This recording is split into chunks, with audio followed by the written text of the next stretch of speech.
Welcome to 1 hour before sleep, the place where your day gently fades away and sleep quietly takes over. Here, we blend unexpected fun facts, light humor, and long, slow, wonderfully boring stories designed to make your eyelids heavier with every passing minute. From Do You Know? Curiosities to peaceful, drifting narratives, every video is crafted to help your mind wander, unwind, and slip naturally into deep rest. Whether you're decompressing after a long day, battling nighttime overthinking, or simply love falling asleep to calm storytelling, this channel is your cozy space for relaxation. Think of it as your nightly ritual, a quiet corner of YouTube where your thoughts soften, time slows down, and sleep arrives effortlessly. So, take a deep breath, get comfortable, and let me keep you company 1 hour before sleep. Don't forget to like, subscribe, and share your thoughts in the comments. Have you ever stopped to think about just how alien our oceans really are? I mean, we walk around every day thinking we know our planet pretty well. But beneath the waves, there's an entire world that operates by completely different rules. And sitting right at the heart of that strangeness is one of the ocean's most fascinating creatures, the octopus. Now, here's something that'll blow your mind. Octopuses have 3 hearts. 3. While you and I are walking around with our single, reliable heart doing all the heavy lifting, these incredible creatures are swimming through the deep with a whole cardiac system that sounds like it belongs in a science fiction novel. But here's the thing, it gets even weirder. Their blood? It's blue, not red like ours. Blue. Just imagine that for a second. Picture an octopus drifting through the ocean depths, its 8 arms flowing like ribbons in the current, and inside that boneless, shape-shifting body, 3 hearts are beating in perfect coordination, pumping bright blue blood through its veins. It's like something out of a fantasy novel, except it's completely real and happening right now in oceans all over the world. So why blue blood? What's going on there? Well, it turns out that octopuses are basically the ultimate ocean survivors, and their blue blood is a huge part of that story. You see, our blood is red because it uses iron-based hemoglobin to carry oxygen. That iron gives our blood that rich red color we're all familiar with. But octopuses? They went a completely different route. Their blood uses something called hemocyanin instead, which is copper-based rather than iron-based. And here's where it gets really interesting. When copper binds with oxygen, it turns blue. So every time an octopus breathes, every time oxygen flows through its body, that copper in its blood lights up with this incredible blue color. It's like they're swimming around with liquid sapphires running through their veins. But this isn't just a cool aesthetic choice. Nature doesn't do things just for style points. That copper-based blood actually makes octopuses incredibly well adapted to life in the ocean, especially in cold, deep waters where oxygen can be scarce. Hemocyanin works better than hemoglobin in cold temperatures and low oxygen environments. So while our human blood would struggle in the depths where many octopuses live, their blue blood keeps them thriving. Now let's get back to those 3 hearts, because the story gets even more intricate. These aren't just 3 hearts randomly doing the same job. No, each one has a specific role, like a perfectly choreographed dance. 2 of the hearts are specifically designed to pump blood through the octopus's gills. 1 heart for each gill system. These hearts are working overtime, making sure that oxygen-poor blood gets to the gills where it can pick up fresh oxygen from the water. Then there's the third heart, the systemic heart. This is the main pump, the conductor of the orchestra. Once that blood has been oxygenated by the gills, the systemic heart takes over and pushes that oxygen-rich blue blood throughout the rest of the body, to the brain, the arms, the organs, everywhere it needs to go. But here's a mind-blowing detail that really shows you how different octopuses are from us. When an octopus swims, that main systemic heart actually stops beating. Just stops. The swimming motion itself is so energy-intensive that the heart takes a break. This is why octopuses prefer to crawl along the ocean floor rather than swim. It's literally easier on their heart. The ocean suddenly feels a lot more mysterious when you realize what's down there, doesn't it? We think we know our world, but creatures like the octopus remind us that Earth is full of alien biology. We just have to look beneath the surface. Every time an octopus jets through the water, those three hearts working in perfect harmony, that blue blood flowing through copper-laced pathways, it's like witnessing a completely different solution to the puzzle of life. So the next time you see an octopus doing its weird, wonderful octopus things, remember what's happening inside. Remember those three hearts beating in rhythm, that blue blood carrying life through an alien body. Remember that we share this planet with creatures so fundamentally different from us that they might as well be from another world.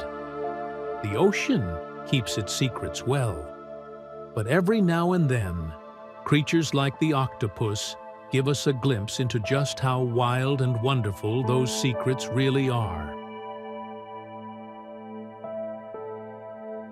Now lay tight as I walk you through a story titled A Slow Walk Through a Quiet, Moonlit Village. The evening air is cool and gentle as you step out onto the cobblestone path that winds through the heart of the village. Above you, the moon hangs full and luminous in a sky scattered with stars, casting everything below in soft silver light. The world feels hushed, as if wrapped in a comfortable blanket of stillness. Your footsteps make the quietest sound against the ancient stones, a gentle rhythm that seems to belong to the night itself. You breathe in slowly, and the air fills your lungs with the scent of night-blooming jasmine and the faint earthiness of dew beginning to settle on the grass. Everything moves at a slower pace here. There's no rush, no urgency, just you, the moonlight, and this peaceful village that seems to exist outside of time. The path ahead curves gently to the left, following the natural contour of the land. On either side, small cottages stand with their windows glowing warmly from within, though the light is dim and soft, as if the occupants are already settling into their evening routines. One window shows the flicker of candlelight, dancing shadows playing across cream-colored curtains. Another reveals the gentle glow of a reading lamp, probably illuminating the pages of a well-loved book. You continue walking, your pace unhurried and easy. There's nowhere you need to be, nothing you need to do. This walk is simply for the pleasure of it, for the quiet joy of moving through this tranquil space under the watchful eye of the moon. Your shoulders relax with each step. The tension you didn't even realize you were carrying begins to melt away, dissolving into the cool night air. To your right, a small garden fence appears, painted white and barely visible in the moonlight, except for how it seems to glow softly against the darker foliage behind it. Beyond the fence, you can make out the shapes of flowers, roses perhaps, and lavender, their forms softened by the night. The lavender releases its calming scent into the air, and you pause for just a moment to breathe it in more deeply. The fragrance is soothing, familiar, like a gentle hand on your forehead telling you that everything is all right. The cobblestones beneath your feet are smooth and cool, worn down by centuries of footsteps before yours. You wonder briefly about all the people who have walked this same path, in all the different seasons and times of day. But the thought doesn't linger. It simply floats through your mind like a leaf on a gentle stream, and then it's gone, leaving only the present moment behind. Ahead, the path opens up slightly into a small village square. In the center stands an old stone fountain, though the water isn't running at this hour. The fountain's basin catches pools of moonlight, making it look as if it's filled with liquid silver. Around the square, several more cottages stand in a loose circle, their doors closed for the night, their gardens sleeping peacefully. A wooden bench sits to one side of the square, inviting but empty. You consider sitting for a moment, but decide to keep walking. The movement feels good, natural, like a meditation in motion. As you cross the square, your eye catches on a small detail, a clay pot beside one of the cottage doors, filled with what looks like pansies. Even in the limited light, you can see the dark, velvety quality of their petals. They seem to nod gently in a breeze you can barely feel, as if acknowledging your presence in the quietest way possible. The path continues on the far side of the square, narrowing slightly as it leads between two buildings. The walls on either side are made of old stone, and they lean in just slightly, creating a cozy corridor that feels protected and safe. Your footsteps echo very softly here, a gentle sound that's more comforting than intrusive. Above, you can still see the moon, framed now by the roof lines on either side, making it feel like the sky is a painting created just for this moment. As you emerge from between the buildings, the path opens up again, and you find yourself walking alongside a low stone wall. Beyond the wall, fields stretch out into the distance, and you can see the gentle rolling of the land, the way the moonlight catches the tops of distant trees and makes them shimmer like something from a dream.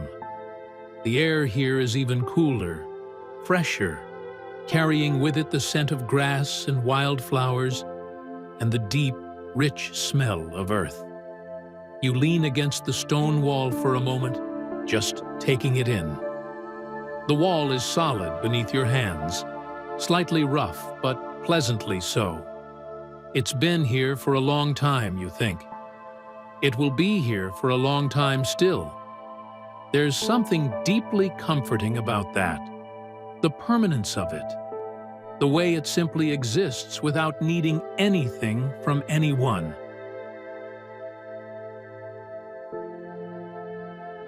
From somewhere in the distance comes the soft hoot of an owl.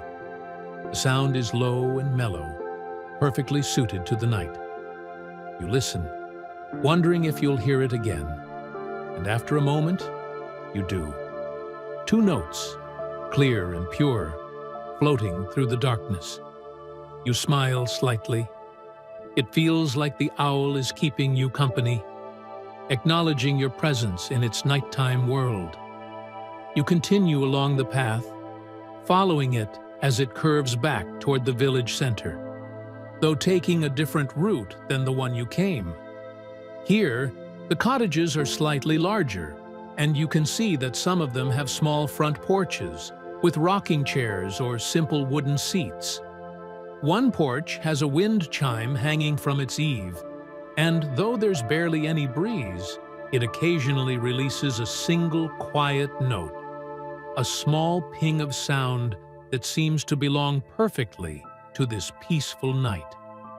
The moon continues its slow journey across the sky, and you realize with a pleasant sense of timelessness that you're not sure how long you've been walking.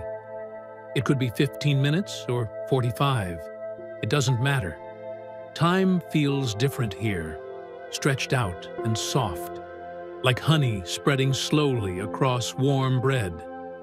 Each moment is complete in itself, requiring nothing more than your gentle attention. You pass a cottage where a cat sits in the window, silhouetted against the warm light from within. The cat is perfectly still, watching the night with that particular feline patience that suggests it could sit there forever if it chose to. As you walk by, the cat's head turns slightly to follow your movement, but it doesn't seem startled or concerned, just curious in a lazy, contented way.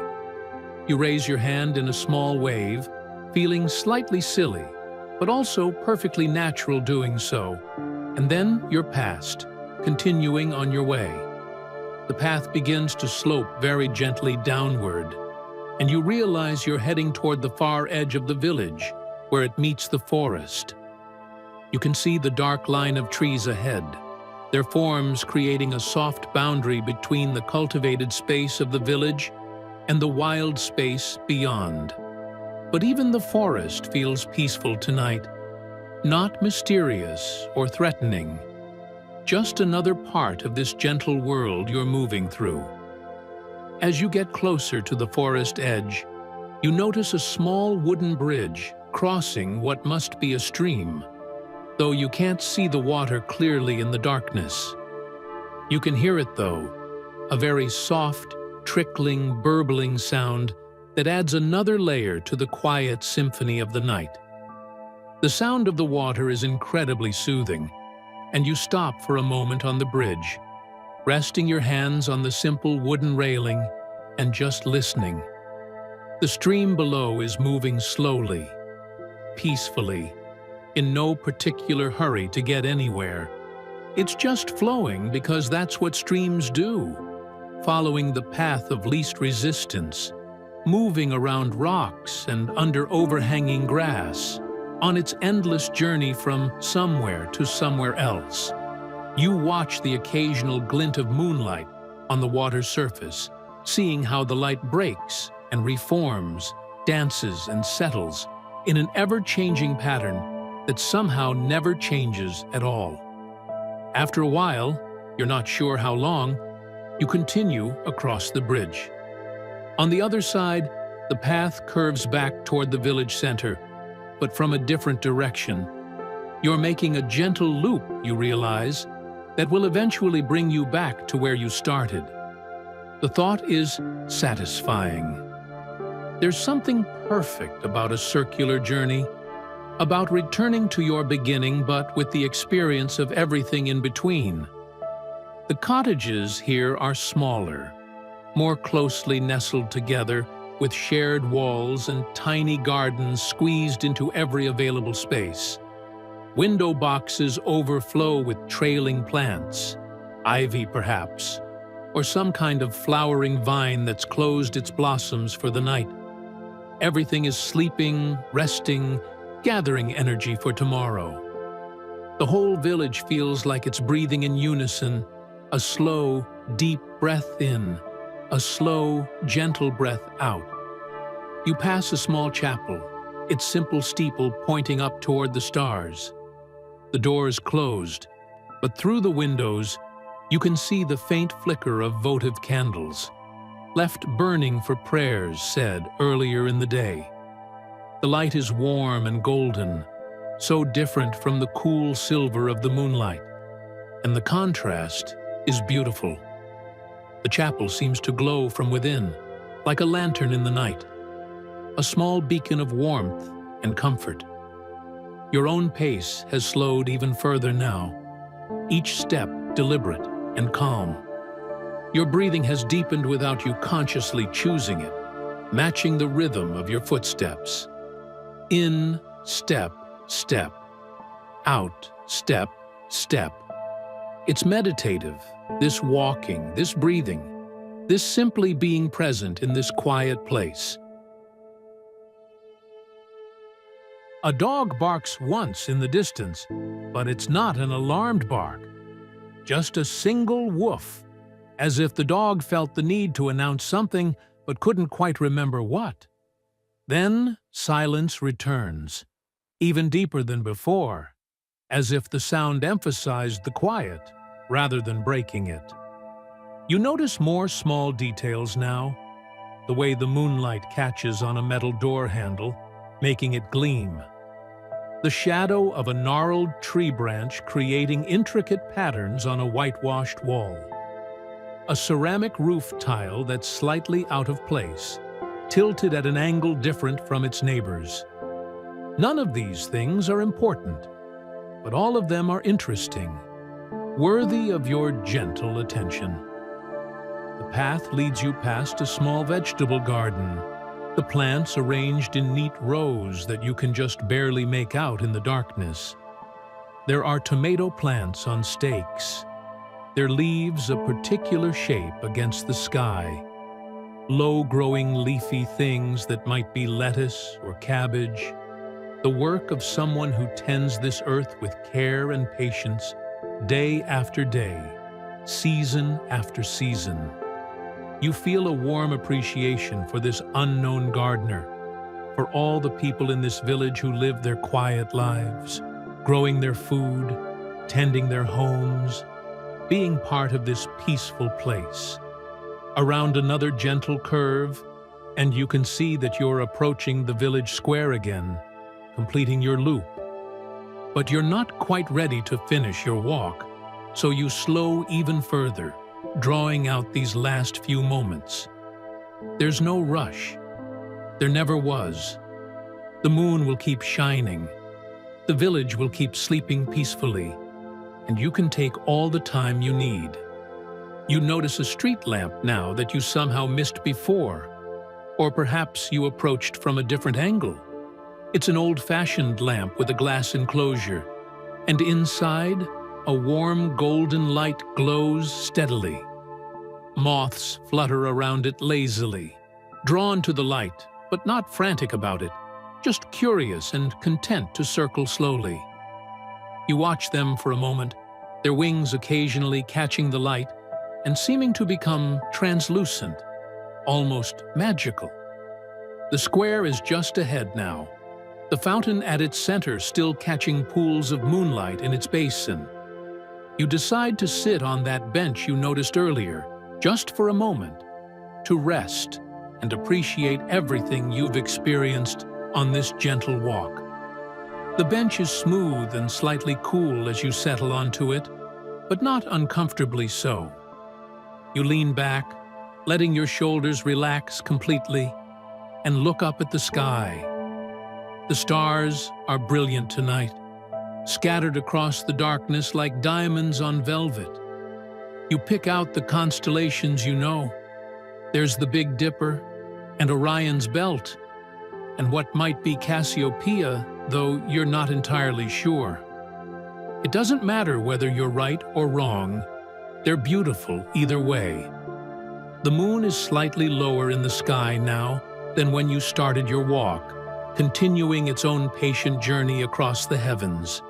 You think about how the moon has watched over this village for all its existence, how it's seen centuries pass, how it will continue long after you and everyone you know are gone. But the thought isn't sad or frightening. It's comforting. The moon is constant. The stars are constant. The earth keeps turning. The seasons keep changing. And there's a rhythm to everything that's larger than any individual moment. A light breeze picks up just for a moment, carrying with it the scent of roses from one of the gardens. You close your eyes and breathe it in, filling your lungs with the fragrance, with the cool night air, with the peace of this moment. Your body feels heavy and relaxed, your mind quiet and still. There are no thoughts demanding your attention, no worries circling, just this deep, profound sense of calm. When you open your eyes again, nothing has changed, and everything has changed. The village is still sleeping peacefully. The moon is still shining. The stars are still scattered across the sky. But something inside you has shifted, settled, found its center again. The walk has done what you needed it to do, though you didn't necessarily know that's what you needed when you started. You sit on the bench a little longer, not wanting to rush this feeling, wanting to let it seep all the way through you until it becomes part of who you are. The quiet is so complete now that you can hear the sound of your own breathing, steady and slow. You can hear the very distant sound of the stream you crossed earlier. You can hear the night itself, which isn't silence at all, but a symphony of subtle sounds. The rustle of leaves, the settling of stone, the whisper of air moving through space. Eventually, you stand up slowly, your movements gentle and unhurried. You take one last look around the square, committing it to memory. The cottages with their warm windows, the fountain with its pools of moonlight, the pansies nodding in their pot, the street lamp with its circling moths. All of it feels like a gift, something precious that's been given to you for safekeeping. You begin walking again, heading back toward where you started. But you're different now than you were then. Calmer, more centered, more at peace. The village has shared its quiet with you, and you've absorbed it into your very bones. Your footsteps on the cobblestones are even softer now, barely making a sound, as if you've learned to move the way the night itself moves, gently, peacefully, without disturbing anything. The path ahead is familiar now, and you follow it with the ease of someone who's walked it many times before, even though this is your first journey here. But it feels like coming home, like returning to a place you've always known in your heart, even if you've never been here in your body.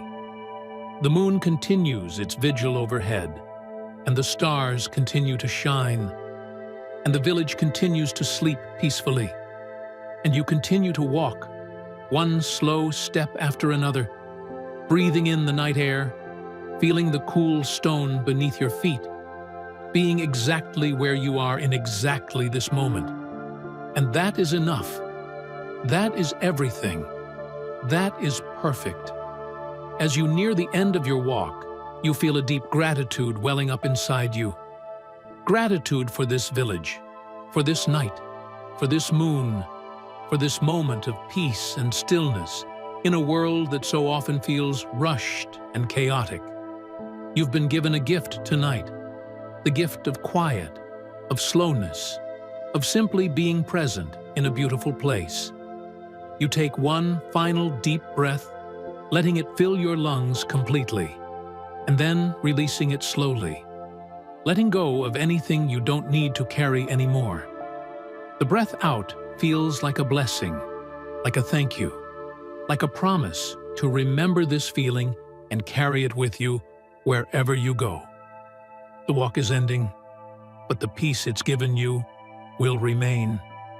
As you prepare to leave this moonlit village, you know you can return here anytime you need to, simply by closing your eyes and remembering.